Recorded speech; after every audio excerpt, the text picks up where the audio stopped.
ਅਗਲੀ ਖਬਰ ਦੇ ਵੱਲ ਵਧੀਏ ਸ਼ਰਮਾ ਜੀ, ਤੇ ਗੱਲ ਕਰੀਏ ਪੰਜਾਬ ਦੇ ਬਜਟ ਸੈਸ਼ਨ ਦੀ। ਇਹ ਹੁਣ ਸੁਣਨ ਦੇ ਵਿੱਚ ਆ ਰਿਹਾ, ਖਬਰਾਂ ਕਹਿ ਰਹੀਆਂ ਕਿ 3 ਮਾਰਚ ਤੋਂ ਸ਼ੁਰੂ ਹੋ ਸਕਦਾ ਜੀ। ਬਿਲਕੁਲ ਪ੍ਰਵੀਨ ਜੀ, ਨੇ ਜਿਹੜਾ ਬਜਟ ਸੈਸ਼ਨ ਹੈ, ਵੈਸੇ ਤਾਂ ਇੱਕ ਕੈਬਨਿਟ ਨੇ ਫੈਸਲਾ ਕਰਨਾ ਹੁੰਦਾ ਹੈ, ਤਰੀਕਾਂ ਦਾ, ਸਮੇਂ ਦਾ, ਹੈ ਨਾ, ਦਿਨਾਂ ਦਾ, ਕਿੰਨੇ ਦਿਨ ਚੱਲਣਾ, ਕਦੋਂ ਤੋਂ ਚੱਲਣਾ। ਫਿਰ ਉਹਦੀ ਮਨਜ਼ੂਰੀ ਲਈ ਗਵਰਨਰ ਨੂੰ ਲਿਖਣਾ ਪੈਂਦਾ। ਹੁਣ ਉਹ ਕੱਲ ਬੀਰਦਵਿੰਦਰ ਕਹਿ ਰਹੇ ਸੀ, ਕਹਿੰਦੇ ਕਿ ਭਾਈ ਪਾਕਿਸਤਾਨ ਵਾਲੇ ਰਾਜਪਾਲ ਤੋਂ ਫਿਰ ਮਨਜ਼ੂਰੀ ਲਿਆ ਕਰੂਗਾ ਸਾਡਾ ਮੁੱਖ ਮੰਤਰੀ, ਕਿ ਜੇ ਇਹਦੇ ਨਾਲ ਤਾਂ ਆੜ ਹੀ ਨਹੀਂ ਰਹੀ ਹੁਣ। ਸੋ ਇਸ ਲਈ ਇਹ ਸਵਾਲ ਅਜੇ ਖੜਾ ਹੈ ਕਿ ਹਾਂ ਉਧਰ ਮਨਜ਼ੂਰੀ ਮਿਲਣੀ ਹੈ ਤਾਂ ਉੱਥੇ ਕਿਹੜੇ ਸਵਾਲ ਆਉਂਦੇ ਨੇ, ਉਹ ਕੀ ਕਹਿੰਦੇ ਨੇ ਕੱਲ ਨੂੰ ਆਪਸ ਜੇ ਕੋਈ ਅੱਛਾ ਫਿਰ ਭਾਸ਼ਣ ਨੂੰ ਲੈ ਕੇ ਨਾ ਵਿਵਾਦ ਹੋ ਜਾਵੇ। ਕਈ ਸੂਬਿਆਂ 'ਚ ਅਸੀਂ ਦੇਖਿਆ ਕਿ ਭਾਸ਼ਣਾਂ ਨੂੰ ਲੈ ਕੇ ਵਿਵਾਦ ਹੋਇਆ, ਹੈ ਨਾ। ਸੋ ਇਸ ਲਈ ਅਜੇ ਕਾਫੀ ਕੁਝ ਖੜਾ ਹੈ, ਪਰ ਫਿਲਹਾਲ ਪਤਾ ਲੱਗ ਰਿਹਾ ਕਿ 21 ਫਰਵਰੀ ਨੂੰ ਜਿਹੜੀ ਕੈਬਨਿਟ ਦੀ ਬੈਠਕ ਹੋਣੀ ਹੈ ਪ੍ਰਵੀਨ ਜੀ, ਉਸ ਬੈਠਕ ਦੇ ਵਿੱਚ ਇਹ ਤਜਵੀਜ਼ ਆਉਣੀ ਹੈ ਕਿ ਆਪਾਂ ਬਜਟ ਸੈਸ਼ਨ ਕਦ ਤੋਂ ਕਰੀਏ, ਕਿਉਂਕਿ ਮਾਰਚ ਦੇ ਵਿੱਚ ਕਰਨਾ ਜ਼ਰੂਰੀ ਹੈ ਜੀ। ਆਪਾਂ ਪਹਿਲਾਂ ਵੀ ਗੱਲ ਕਰ ਚੁੱਕੇ ਹਾਂ ਕਿ ਟਾਲ ਚੁੱਕੇ ਨੇ ਪਿਛਲੀ ਵਾਰ, ਹੈ ਨਾ। ਸੋ ਇਸ ਲਈ ਇਸ ਮਾਰਚ 'ਚ ਤਾਂ ਹਰ ਹਾਲ 'ਚ ਕਰਨਾ ਪੈਣਾ। ਸੋ ਪਰ ਦੂਸਰੇ ਪਾਸੇ ਵੱਡਾ ਸਵਾਲ ਇਹ ਵੀ ਖੜਾ ਕਿ ਇਸ ਦੇ ਦਰਮਿਆਨ ਹੀ ਇਸੇ ਮਹੀਨੇ ਦੇ ਵਿੱਚ ਪੰਜਾਬ 'ਚ G20 ਨੂੰ ਲੈ ਕੇ ਬੈਠਕਾਂ ਨੇ। ਸੋ ਉਸ ਬੈਠਕਾਂ ਦੇ ਦੌਰਾਨ ਦੀ ਹੁਣ ਸਕੀਮ ਕੱਢ ਰਹੀ ਹੈ ਸਰਕਾਰ ਜੀ ਕਿ ਅਸੀਂ ਬਜਟ ਸੈਸ਼ਨ ਲੰਬਾ ਵੀ ਦਿਖਾ ਦਈਏ, ਠੀਕ ਹੈ, ਤੇ ਸ਼ੁੱਕਰਵਾਰ ਨੂੰ ਸ਼ੁਰੂ ਕਰੀਏ ਜੀ, ਸ਼ਨੀ ਐਤਵਾਰ ਦੀ ਛੁੱਟੀ ਆ ਜਾਵੇ, ਹੈ ਨਾ, ਸੋਮਵਾਰ ਨੂੰ ਰਾਜਪਾਲ ਦਾ ਭਾਸ਼ਣ ਕਰਾ ਦਈਏ। ਤੇ ਇਹ ਹੁਣ ਇਸ ਹਿਸਾਬ ਨਾਲ 2 ਛੁੱਟੀਆਂ ਨੂੰ ਮਿਲਾ ਕੇ ਵੀ ਥੋੜਾ 5 ਦਿਨ ਦਾ ਸੈਸ਼ਨ ਹੋ ਜਾਂਦਾ, ਹੈ ਨਾ ਜੀ। ਸੋ ਇਸ ਲਈ ਇਹ ਕਰਕੇ ਫਿਰ ਆਪਾਂ ਸੈਸ਼ਨ ਚੱਕ ਦਈਏ ਤੇ ਉਸ ਤੋਂ ਬਾਅਦ ਕਹੀਏ ਜੀ ਕਿ ਹੁਣ G20 ਦੀਆਂ ਬੈਠਕਾਂ ਨੇ, ਬੈਠਕਾਂ ਤੋਂ ਬਾਅਦ ਫਿਰ ਆਪਾਂ ਦੂਏ ਪੜਾਅ 'ਚ ਲਿਆ ਕੇ ਫਿਰ ਬਜਟ ਕਰ ਲਈਏ, ਫਿਰ ਉਦੋਂ 2 ਦਿਨ ਚਲਾ ਲਈਏ, ਫਿਰ ਸੈਸ਼ਨ ਆਪਣਾ ਹੋ ਜਾਊਗਾ।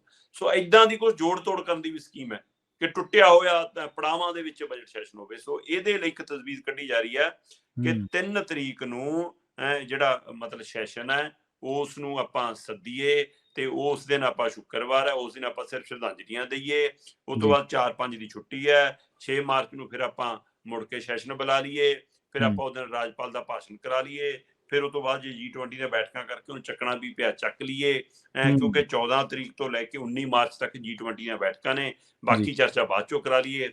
ਕੁਝ ਇਹ ਵੀ ਆ ਰਹੀ ਹੈ ਕਿ ਆਪਾਂ ਨਹੀਂ ਇਹਨੂੰ 9 ਤਰੀਕ ਤੱਕ ਚਲਾ ਲਈਏ, 6 ਨੂੰ ਰਾਜਪਾਲ ਦੇ ਭਾਸ਼ਣ ਤੋਂ ਬਾਅਦ 7 ਨੂੰ ਅਗਲੀਆਂ ਤਜਵੀਜ਼ਾਂ ਦੀ ਗੱਲ ਕਰਕੇ 8-9 ਨੂੰ ਆਪਾਂ 9 ਤਰੀਕ ਨੂੰ ਬਜਟ ਪੇਸ਼ ਕਰ ਦਈਏ ਤੇ ਉਹ ਤੋਂ ਬਾਅਦ ਚੱਕ ਦਈਏ ਕਿ ਹਾਂ 14 ਤੋਂ ਭਾਈ G20 ਦੀਆਂ ਬੈਠਕਾਂ ਤੇ ਬਜਟ ਤੇ ਬਹਿਸ ਬਾਅਦ ਚੋਂ ਕਰਾ ਲਈਏ। ਸੋ ਇਸ ਲਈ 2-3 ਤਰ੍ਹਾਂ ਦੀਆਂ ਤਜਵੀਜ਼ਾਂ ਅੰਦਰ ਚੱਲ ਰਹੀਆਂ ਜੀ। ਪਰ ਪਿਛਲੇ ਲੰਮੇ ਸਮੇਂ ਤੋਂ ਕਿੰਨੇ ਹੀ ਦਿਨਾਂ ਤੋਂ ਹਰਪਾਲ ਚੀਮਾ ਦਿਨ ਰਾਤ ਲੱਗੇ ਨੇ ਅਫਸਰਾਂ ਨਾਲ, ਕਿਉਂਕਿ ਉਹਨਾਂ ਨੇ ਬਜਟ ਵੀ ਤਿਆਰ ਕਰਨਾ ਹੈ, ਸਾਰੇ ਵਿਭਾਗਾਂ ਤੋਂ ਜਾਣਕਾਰੀ ਵੀ ਲੈਣੀ ਹੈ, ਉਹਨਾਂ ਦੀ ਡਿਮਾਂਡ ਚਾਰਟ ਵੀ ਲੈਣੇ ਨੇ, ਉਹਨਾਂ ਨੂੰ ਫੰਡਾਂ ਦਾ ਕਿੰਨੀ ਲੋੜ ਹੈ, ਕਿੱਥੇ ਕਿੰਨੀ ਖੜੋਤ ਹੈ, ਕਿੰਨੇ ਵਧਾਉਣ ਦੀ ਲੋੜ ਹੈ, ਕਿੰਨੀ ਘਟਾਉਣ ਦੀ ਲੋੜ, ਉਹ ਹਿਸਾਬ ਕਿਤਾਬ ਕਰਨਾ ਹੈ।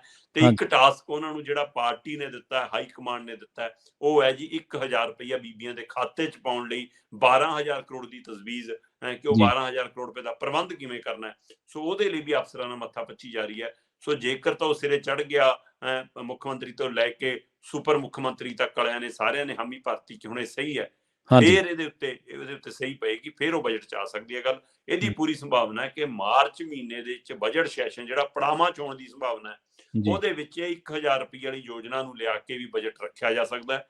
ਤੇ ਬਜਟ ਰੱਖਣ ਤੋਂ ਬਾਅਦ ਅਖਬਾਰਾਂ 'ਚ ਇਸ਼ਤਿਹਾਰ ਦਿੱਤੇ ਜਾ ਸਕਦੇ ਨੇ ਤਾਂ ਕਿ ਜਲੰਧਰ ਜ਼ਿਮਨੀ ਚੋਣ ਤੋਂ ਪਹਿਲਾਂ ਇਸ ਨੂੰ ਪੇਸ਼ ਕੀਤਾ ਜਾ ਸਕੇ ਕਿ ਆਹ ਚੱਕੋ ਭਾਈ 1000 ਰੁਪਇਆ ਬੀਬੀਆਂ ਨੂੰ ਅਸੀਂ ਅਗਸਤ ਦੀ ਇੰਨੀ ਤਰੀਕ ਤੋਂ ਖਾਤੇ 'ਚ ਪਾਉਣਾ ਸ਼ੁਰੂ ਕਰਾਂਗੇ। ਸੋ ਉਹਦੇ ਲਈ ਇਸ਼ਤਿਹਾਰਾਂ ਦੇ ਰੰਗ ਰੂਪ ਤਿਆਰ ਹੋ ਗਏ ਨੇ, ਫੋਟੋਆਂ ਤਿਆਰੀ ਹੋ ਗਈ ਹੈ।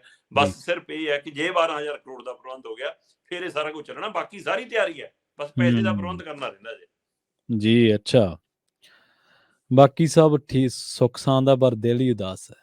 ਪਾਤਰ ਸਾਹਿਬ ਦੀਆਂ ਲਾਈਨਾਂ ਵੀ ਨਾ, ਬਾਕੀ ਸਭ ਖੈਰ ਦਿਲ ਹੀ ਉਦਾਸ ਹੈ। ਹਾਂਜੀ।